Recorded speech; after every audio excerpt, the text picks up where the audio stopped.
I'm Dr. Evangeline Martinez, and for 9 years I served as the Chief Medical Examiner at Silverbrook Memorial Crematorium in Burlington, Vermont.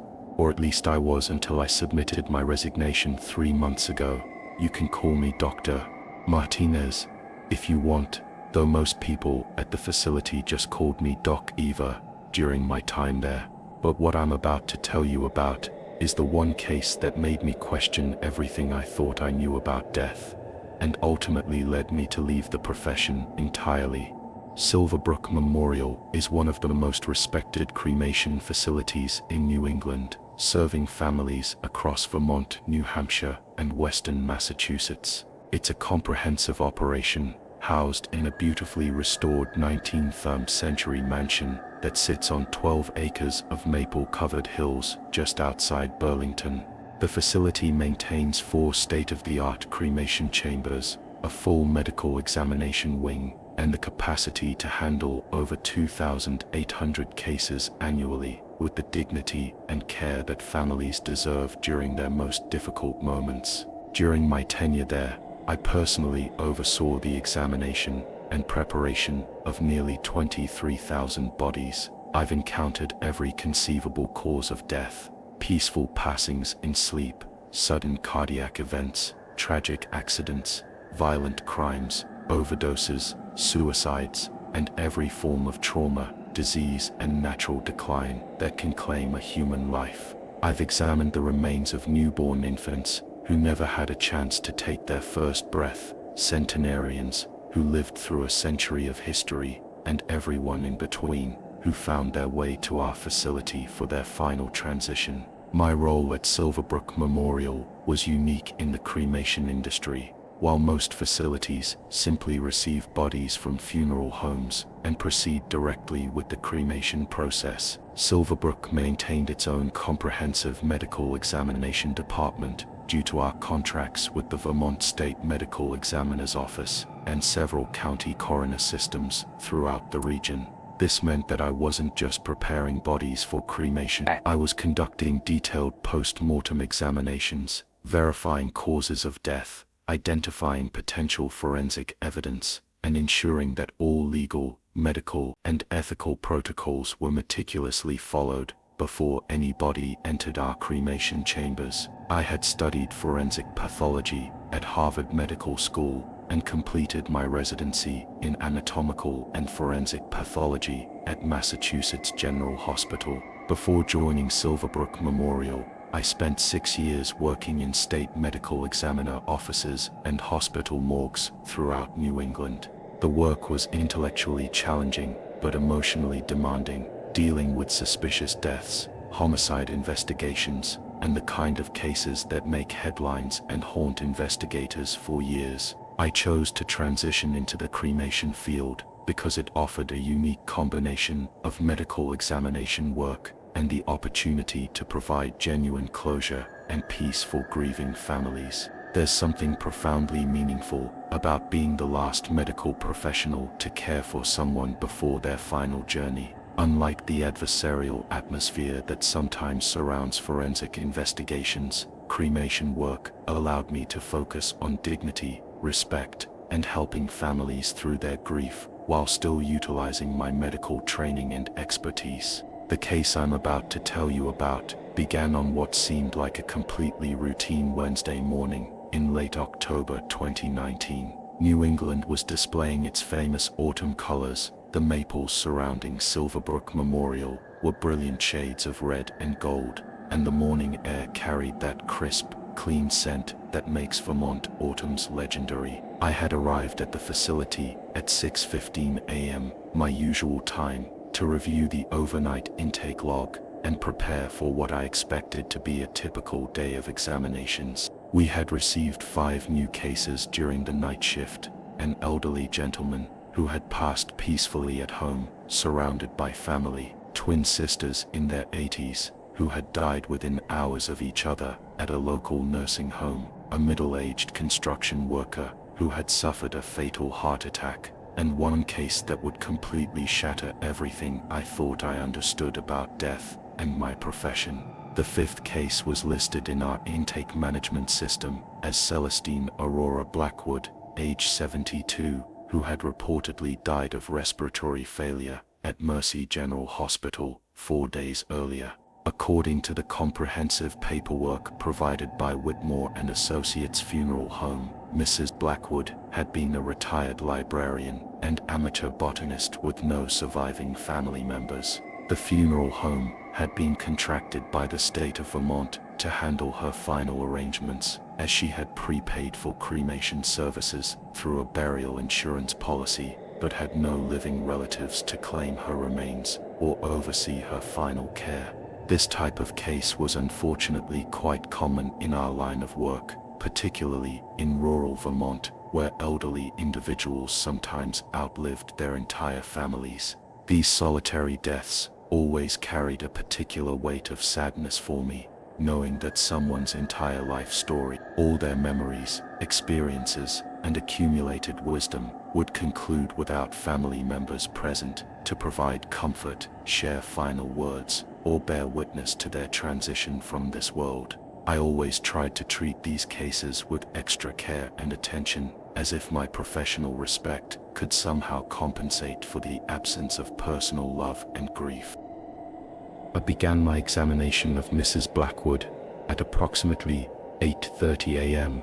in our largest examination room, which we had designated as Room 7. The body had been delivered to us in a standard vinyl transport bag, properly sealed, with the appropriate identification tags, state documentation, and funeral home chain of custody paperwork. Everything appeared routine and correctly documented, according to Vermont state regulations and our facility's internal protocols. I carefully opened the transport bag and began my standard preliminary examination procedure, which I had performed thousands of times over my career.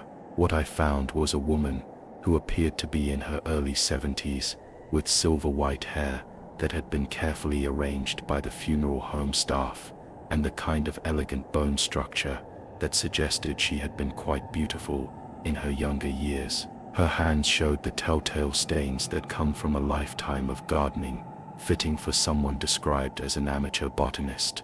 Her physical appearance was entirely consistent with the documentation provided, and she showed clear evidence of recent medical intervention, including IV insertion sites, monitoring electrode placement marks, and the general appearance of someone who had been hospitalized for an extended period before death. But as I progressed through my more detailed examination protocol, I began to notice subtle details that made me pause and reconsider what I was observing. Mrs. Blackwood's body showed virtually none of the typical post-mortem changes that I would expect to see in someone who had been deceased for 4 full days. There was no rigor mortis, the stiffening of muscles that typically begins within hours of death. There was no livor mortis, the purplish discoloration that occurs when blood settles in the lowest parts of the body after circulation stops. Most notably, there were no signs of early decomposition, which should have been clearly evident after 4 days,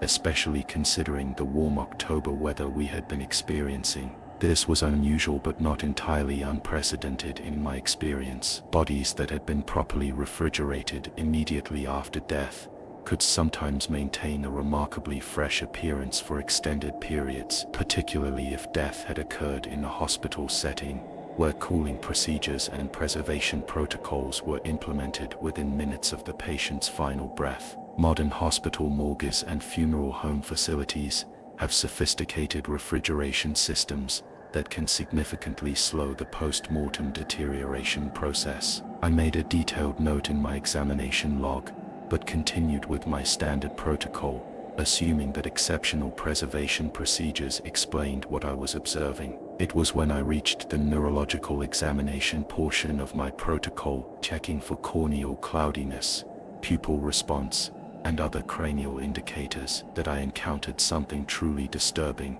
that would change the entire trajectory of this case. Mrs. Blackwood's corneas were completely clear and transparent, showing none of the characteristic cloudiness that develops within hours of death, as the eyes lose moisture and the corneal tissues begin to deteriorate. Even more troubling, When I used my standard examination penlight to check her pupils, they appeared to constrict slightly in response to the bright light. I stepped back from the examination table, my heart rate immediately increasing, as I tried to process what I had just observed. Pupil response to light is one of the most fundamental and reliable indicators of neurological function and life. Dead pupils do not constrict. Dead corneas do not remain crystal clear for 4 days without artificial preservation. In nearly a decade of examining deceased individuals, I had never encountered post-mortem preservation this remarkable without specific artificial intervention,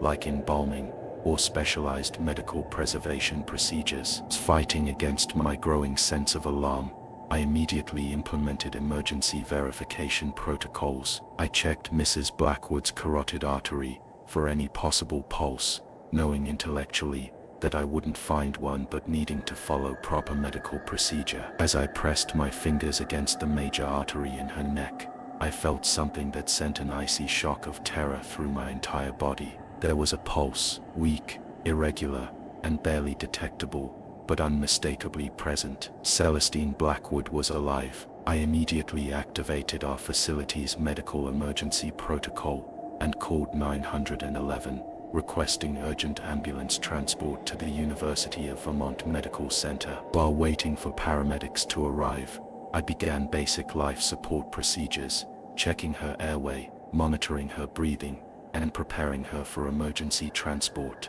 Within 12 minutes, the ambulance crew arrived at Silverbrook Memorial and assumed care of Mrs. Blackwood. As the paramedics worked to stabilize her vital signs and prepare her for transport, something happened that I will never forget as long as I live. Mrs. Blackwood's eyes opened slowly, and she looked directly at me with a confused but clearly conscious expression. Her lips moved slightly, and in a weak but audible voice, she whispered, "Where am I? What happened to my garden?" The paramedics later reported that Mrs. Blackwood's vital signs continued to strengthen during the ambulance ride to the hospital. She was admitted directly to the intensive care unit, where she remained conscious, alert, and asking coherent questions about her condition, her location, and what had happened during the past several days. According to the medical team that treated her, there was absolutely no doubt that Celestine Blackwood was very much alive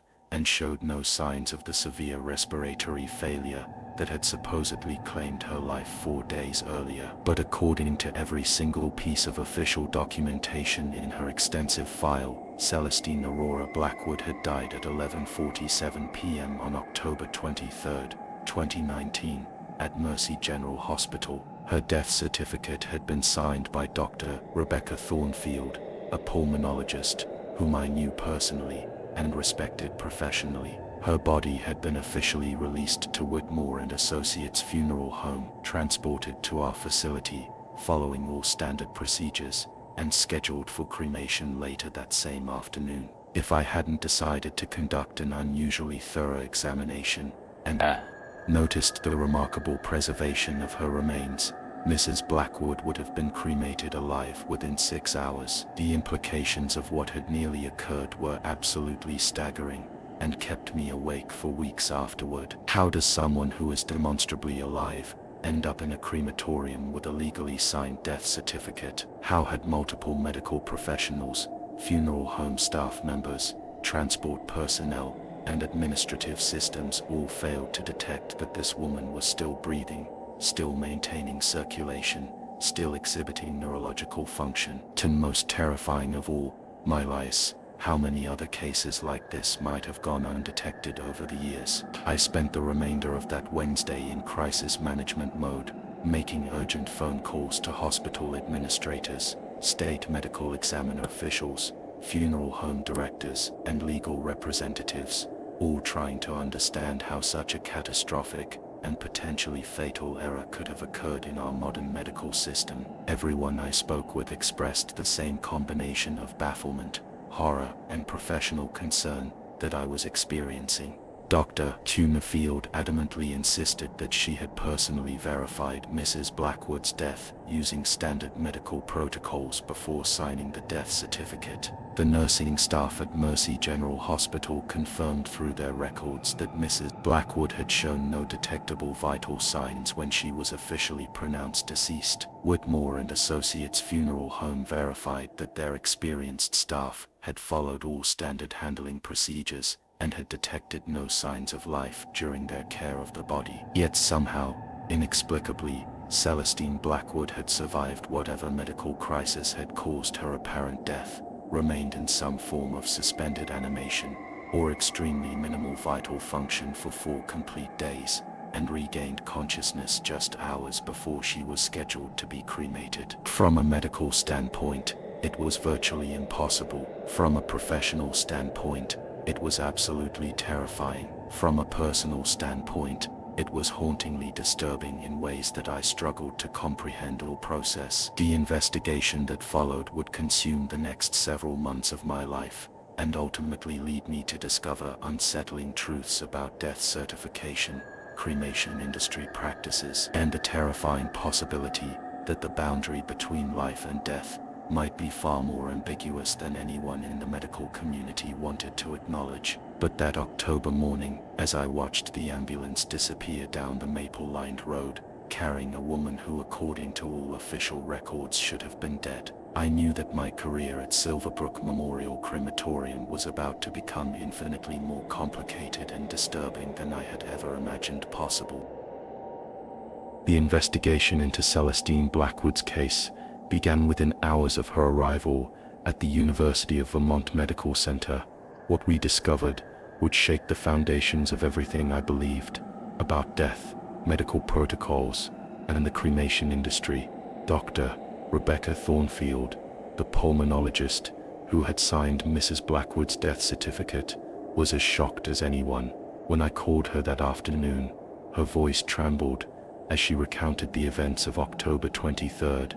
"Evangeline, I checked everything," she insisted. "No pulse, no breathing, no response to stimuli. Her pupils were fixed and dilated. I followed every protocol we have. I've pronounced hundreds of deaths. I know what death looks like." But as we dug deeper, disturbing details emerged.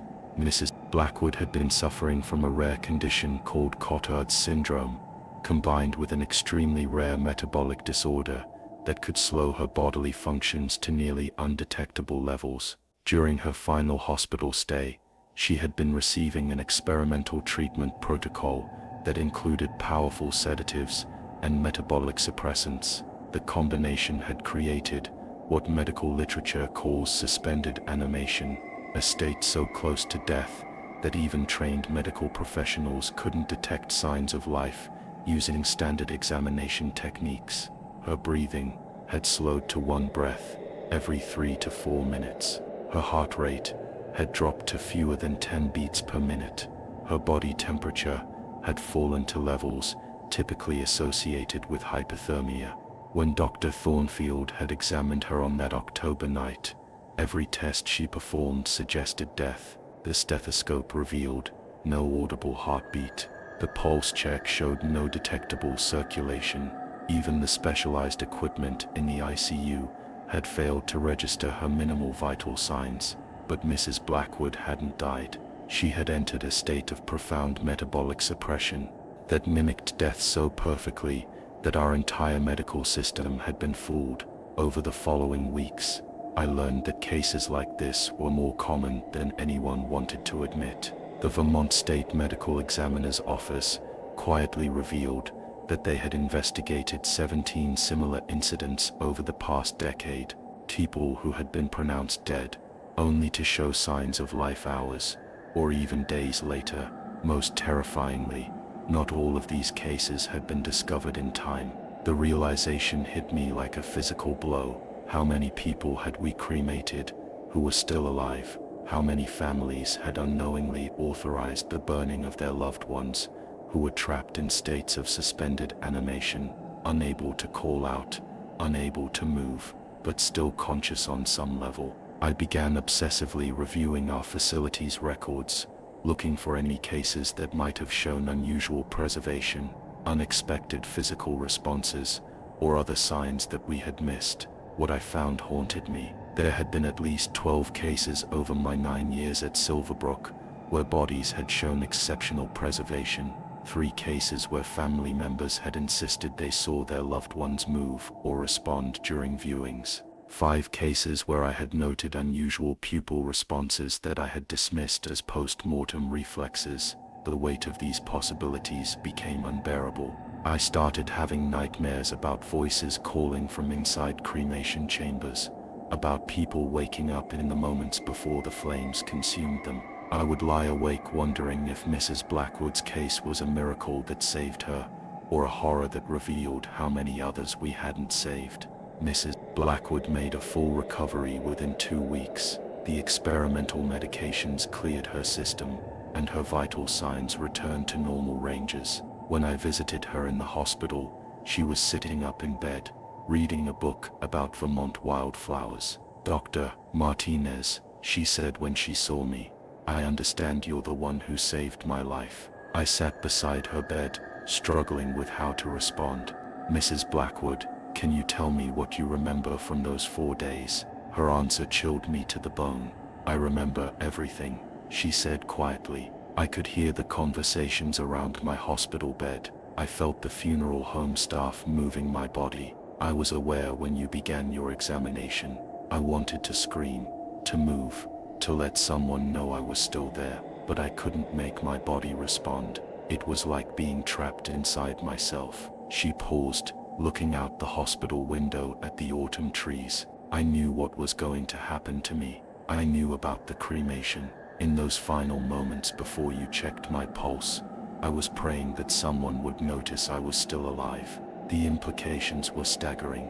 Mrs. Blackwood had been conscious throughout her entire ordeal. She had experienced every moment of being pronounced dead, transported to the funeral home, and prepared for cremation, while being unable to communicate her awareness to anyone. 3 weeks after the incident, I submitted my resignation to Silverbrook Memorial. I couldn't continue working in a field where I now knew that some percentage of our deceased clients might still be alive. The margin of error, however small, was morally unacceptable to me. But my story doesn't end with my resignation. It ends with what I discovered during my final week at Silverbrook.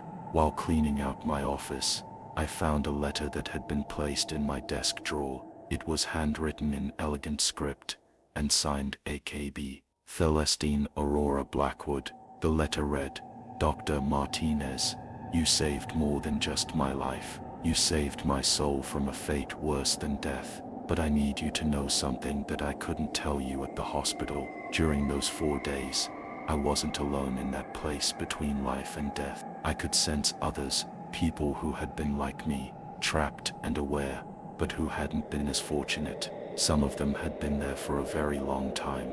They wanted me to tell you that what happened to me has happened before, and it will happen again unless people like you keep looking, keep checking, keep refusing to accept that death is always what it appears to be." I never saw Mrs. Blackwood again after leaving my position, but her letter changed everything for me. I now work as a consultant, developing new protocols for verifying death and training medical professionals to recognize signs of suspended animation and metabolic suppression. The case of Celestine Blackwood will always serve as a reminder that the boundary between life and death is not as clear as we pretend it to be. It taught me that in medicine, absolute certainty can be a dangerous illusion, and that sometimes the impossible happens precisely when we're most confident it can't. Every time I hear about someone being cremated, I wonder if we checked carefully enough. Every time I see a death certificate, I remember that signatures and official documents don't always reflect the complex reality of human consciousness and survival. Mrs. Blackwood lived for 3 more years after her experience. She died peacefully in her sleep in 2022, surrounded by the garden she had asked about when she first woke up on my examination table. This time there was no doubt. This time she was truly at rest. But the questions her case raised about consciousness, Death and the fallibility of our medical systems continue to haunt me and drive my work today. Because if it happened once, if one person could survive what should have been impossible, then how many others might still be waiting for someone to notice they're still there? That's a question I'll spend the rest of my career trying to answer.